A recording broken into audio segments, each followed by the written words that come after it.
Hey guys, today we finally got enough snow that I could actually film for you guys what it's like to plow snow in an electric EV. I have 6 LiTime batteries.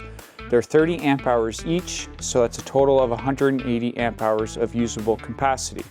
I've already plowed the driveway maybe 3 times, and I drove it all summer, never charged it. So what I've been doing is I've been going onto the app here, and I'll just connect to one battery. You could 74% state of charge last time I used it. Now I didn't connect to any of these ones, so they're still saying full. But if I connect to this one, confirm, so you can see 72%. And need some lights. Let's get some more powerful lights.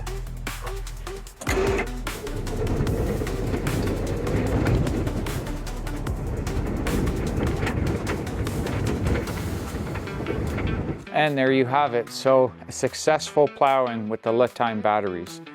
Let's bring up the app and see if I can see what the temperature is currently of the batteries. And I was somewhere about 65 to 60% state of charge. So I didn't even use 10% of the battery that I have in here for that whole plow. So the temperature sensor is showing 50 degrees Fahrenheit, which is 10 degrees. So they actually just stayed the same temperature as the garage. Okay, so that's gonna wrap it up for the LiTime 48 volt or 51.2 volt nominal golf cart batteries used in a UTV. So these were originally meant for a golf cart, but I'm using it to plow snow in a UTV. That's pretty awesome.